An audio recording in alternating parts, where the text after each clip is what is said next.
अब मैं विनेश फोगाट जी से आग्रह करूंगा कि वो अपने विचार व्यक्त करें।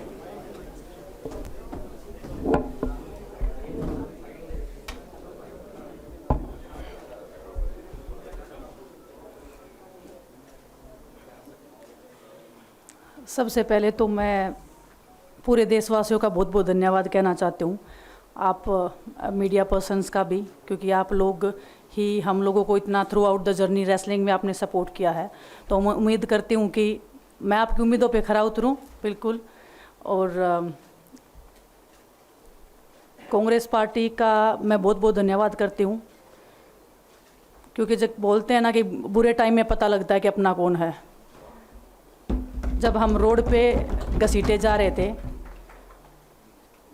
तो छोड़ के बीजेपी को देश में जितनी भी पार्टियां हैं वो हमारे साथ में थी, हमारे दर्द को समझ पा रही थी, हमारे आंसुओं को समझ पा रही थी। मैं बहुत प्राउड फील कर रही हूँ कि मैं एक ऐसी पार्टी में, एक ऐसी विचारधारा में हूँ जो महिलाओं के साथ हो रहा अन्याय और उनके साथ बुरे बर्ताव के खिलाफ खड़ी है। वो लड़ाई लड़ने के तैयार है, सड़क से लेकर संसद तक। और मैं विश्वास दिलाती हूँ पूरे देशवासियों को कि जो मेहनत, जो लगन से हमने रेसलिंग में काम किया है, हम चाहते हैं कि देश के हर एक नागरिक को जो दर्द, जो तकलीफ़ हमने झेली है, खासकर महिलाओं के लिए, हर एक उस महिला के साथ में हम खड़े हैं जो अपने आप को लाचार, अपने आप को बेबस समझती है। रेसलिंग में मैंने पूरा कोशिश किया कि मैं जितनी भी महिलाओं को, छोटी बच्चियों को इंस्पायर कर सकती हूँ।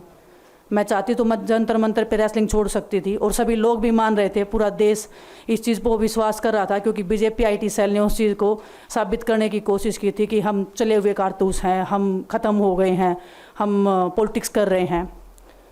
उन्होंने बोला मैं नेशनल नहीं खेलना चाहती, मैंने नेशनल चैम्पियनशिप खेला। उन्होंने बोला ये ट्रायल्स दे के नहीं जाना चाहते, मैंने ट्रायल्स भी दिया। उन्होंने बोला कि ओलंपिक्स लेवल तक नहीं जाना चाहते, मैं ओलंपिक्स में गई, मैं फाइनल्स में गई।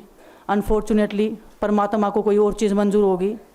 एक चीज़ मुझे पता है कि जब मेहनत आप करते हो तो ज़रूरी नहीं कि आपको उसी दिशा में मिले, कई बार दूसरी चीज़ों में भी आपको वो फल मिल जाता है। और परमात्मा ने मुझे मेरे देश के लोगों की सेवा करने का जो मौका दिया है, वो मैं मानती हूँ कि उससे बड़ा पुण्य का काम कोई नहीं हो सकता है। मेरे लिए बहुत प्राउड की बात है, बहुत एक मैं नई पारी की शुरुआत कर रही हूँ आज से। मैं चाहती हूँ कि जो हमने फेस किया एज ए खिलाड़ी होने के नाते, उन सब खिलाड़ियों को वो चीज़ ना फेस करनी पड़े। हम उनकी लड़ाई में साथ हैं। शायद उनको आज हिम्मत मिले कि जो पार्टियां पावर में रहती हैं शायद वो साथ में नहीं खड़ी हों, लेकिन उनके बहन भाई हैं जो उनके साथ में खड़े हैं। और उन्हें पता है स्पोर्ट्स में कितना गलत होता आया है, नहीं बोल पाते हैं खिलाड़ी। आप हमसे देख लो, बजरंग के ऊपर डोप का बैन लगा दिया 4 साल का, सिर्फ किसी लिए कि सिर्फ उन्होंने आवाज़ उठाई थी हमारे साथ बैठ के। तो उसका भुगतान हम कर रहे हैं, आज तक कर रहे हैं, लेकिन हम डरेंगे नहीं, पीछे नहीं हटेंगे। जो लड़ाई थी वो जारी है, ख़त्म नहीं हुई है। कोर्ट में हमारा केस चल रहा है, वो लड़ाई भी हम जीतेंगे, ज़िंदगी की जंग भी हम जीतेंगे। खेल में जैसे हमने कभी हार नहीं मानी है, तो हम इस नए प्लेटफॉर्म पे जो आ रहे हैं, देश की सेवा का भाव, और सिर्फ बोलने तक सीमित नहीं रहेगा ये। हम दिल से हमने खेल किया है और दिल से हम ये काम करेंगे, जी जान से मेहनत करेंगे, अपने लोगों के बीच में रहेंगे। जो भी हम अपने लोगों का भला कर सकते हैं, चाहे कितना ही % हमारे हाथ में होगा, वो हम करने की कोशिश करेंगे। और मैं अपनी बहनों को बताना चाहती हूँ कि आपकी बहन आपके साथ में है। किसी भी मुसीबत में, किसी भी पल, किसी भी क्षण आप ऐसे मत समझना कोई भी आपके साथ में नहीं है। जब कोई नहीं खड़ा होगा तो मैं आपके साथ में ज़रूर खड़ी रहूँगी, कांग्रेस पार्टी आपके साथ में ज़रूर खड़ी रहेगी। ये हमने फील किया था, और मैं वादे से कह सकती हूँ, दावे से कह सकती हूँ कि बिल्कुल आपके साथ भी खड़े रहेंगे। बहुत बहुत धन्यवाद आप सबका। धन्यवाद विनेश जी। मैं बजरंग पुनिया जी से आग्रह करूंगा कि वो अपने विचार आपके सामने रखें। सभी को नमस्कार। और मैं धन्यवाद दूंगा केसी जी का, हरियाणा के प्रभारी हमारे दीपक बावरिया जी का, अध्यक्ष हमारे उदयपान जी का, पवन खेड़ा जी का, और विनीत पुनिया जी का, और जितने भी कांग्रेस के हमारे लीडर हैं उन सब का, कि हमें विनेश ने बताया कि बुरे समय में हमारे साथ खड़े हुए।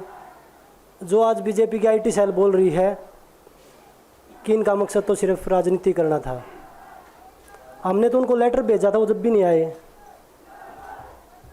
हमने तो बीजेपी के जो सांसद थी, जितनी भी महिला सांसद थी, उनके घर पे लेटर दिया था, वो फिर भी उन बच्चियों के साथ नहीं खड़े हो पाए।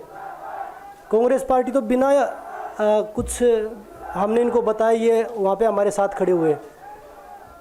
तो देश की बेटियों की जो आवाज़ उठाई उसका भुगतान हम कर रहे हैं। लेकिन ये चीज़ हमें पता लगी कि जो अत्याचार बेटियों पे हुआ जंतर मंतर पे, उसके साथ सिर्फ बीजेपी पार्टी खड़ी हुई और सभी पार्टी हमारे साथ खड़ी थी। और जो भी आज हम इस पे कांग्रेस पार्टी में आए हैं, मैं धन्यवाद देता हूं सभी का।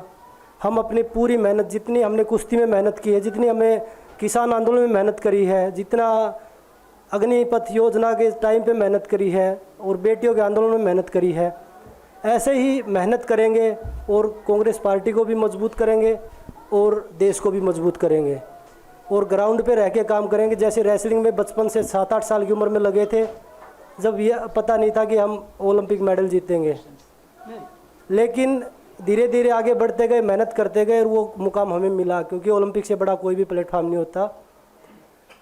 और जिस दिन विनेश फाइनल में गई, उस दिन पूरा देश जोश में था, पूरा जश्न हुआ।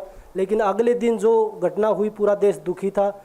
लेकिन कुछ आईटी सेल थी जो पूरा देश में जश्न मना रही थी। तो ये देश के लिए बड़े दुख की बात है और पूरे देश को सोचना चाहिए कि आप किन लोगों को सपोर्ट कर रहे हैं। जो देश में खिलाड़ियों के साथ, महिलाओं के साथ, किसानों के साथ, जवानों के साथ जो अत्याचार कर रहे हैं, आप उन लोगों को सपोर्ट कर रहे हैं। तो मैं यही बोलूँगा कि हम मिलके मजबूती से लड़ेंगे और जो संघर्ष की लड़ाई उसमें हम हमेशा कांग्रेस के साथ खड़े रहेंगे। और जो विनेश ने बोला कि हम हर जो महिला, जो बेटियां, देश की बेटियां हैं जिनके साथ अत्याचार होता है, हम उनकी आवाज़ हमेशा उठाते रहेंगे। सभी का धन्यवाद। धन्यवाद बजरंग जी। अब कार्यक्रम को हम यहीं समाप्त करेंगे, सवाल नहीं ले पाएंगे क्योंकि बहुत सारी बैठकें हैं। वेणुगोपाल जी को भी जाना है, बजरंग जी को भी, विनेश जी को भी, दीपक जी को भी। अच्छा, एक एक करके फोर क्वेश्चन बोलिए।